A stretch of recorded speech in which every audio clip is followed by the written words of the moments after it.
up, kings, moguls, magnates, and tycoons? Today I'm going to be making another self-improvement video. This one is going to be about how to maintain and develop a masculine frame. This is for the members of our community that didn't have a man in the house.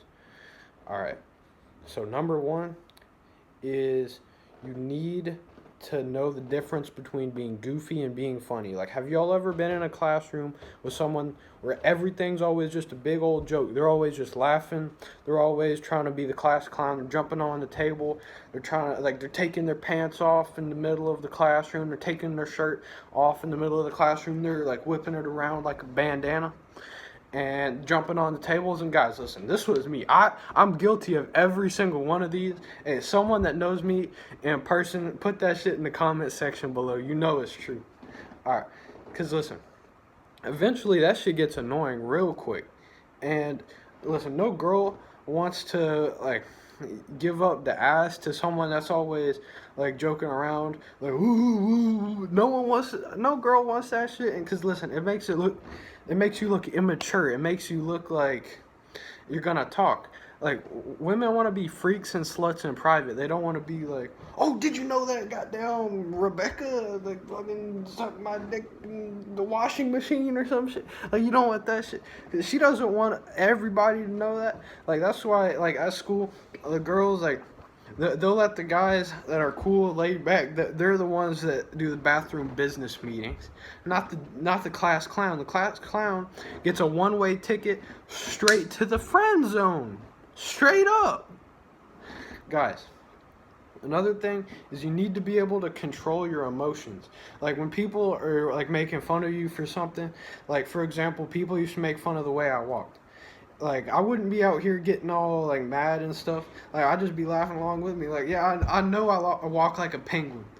Like, not so much anymore, but, like, in the past. And, like, I used to laugh along with it, and then people wouldn't really bother me about it. And, I mean, I wasn't insecure about it or whatever. But people, like, when they see, like, a chink in your armor, they're going to be like, oh, I found his weak spot. And they're just going to keep pushing it.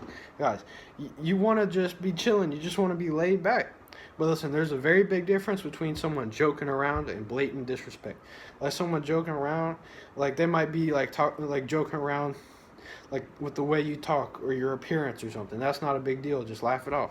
But if someone is calling you like all sorts of like fuck boys and a bitch, just be like, hey bro, don't talk to me like that. And if they keep doing that shit, that gonna stop them real quick. Well, you might get in trouble, so be careful about like when and where you do that shit. You also might get your ass beat.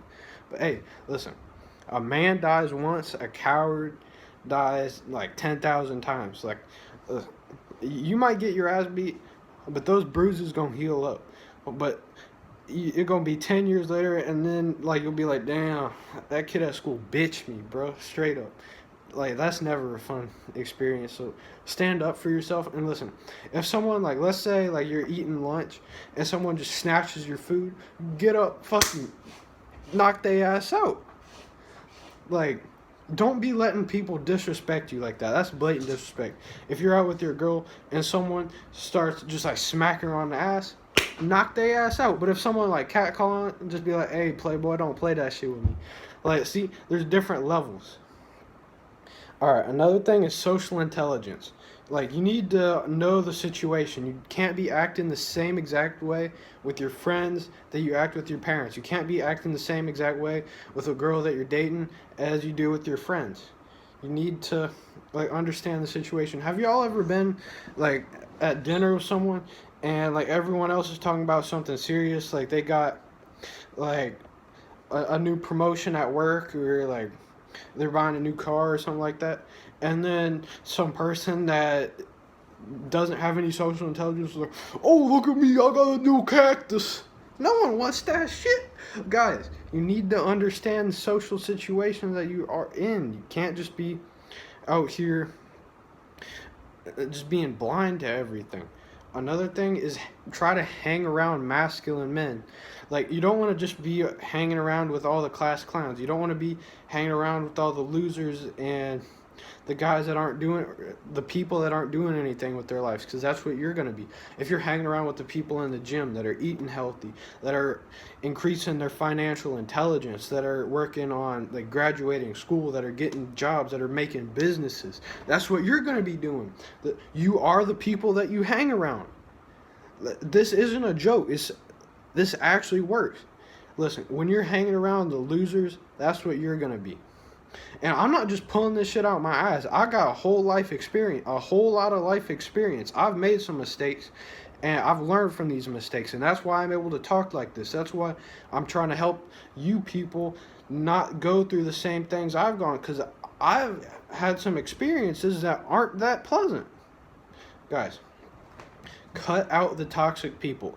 Like, if you're hanging out with a friend that you know, like, isn't for you, that really doesn't have your best interest in mind, just cut them out. There's no reason for you to like be hanging out with people. I've made a mistake before. When I was in a scarcity mindset, I was hanging out with people that really didn't have my best interest, that weren't going down the right path, and gladly, like, I'm okay.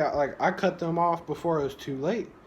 But it's a lot better to just, like, once you see some red flags coming up, chuck the deuces and get out of there. You'll find more people.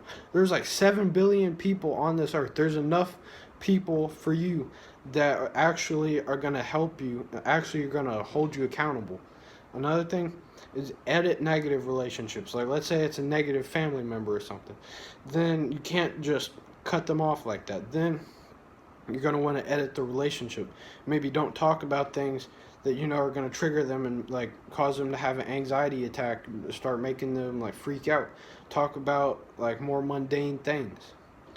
Guys, it's very important that you stick with your masculine frame, that you don't let people bitch you don't let people disrespect you. You stand up for yourself. You know social intelligence. You know the difference between being goofy, being funny. You hang around with the right people that hold you accountable, that are leveling up, that you edit the negative relationships, that, like, in a way that they're not so negative, and you cut out the toxic people. Alright. Like, comment, subscribe, share. I hope y'all are having a blessed one, never a stressed one. I hope every single one of us is on the level up. We got to keep each other accountable. All right, I'll see y'all in the next one.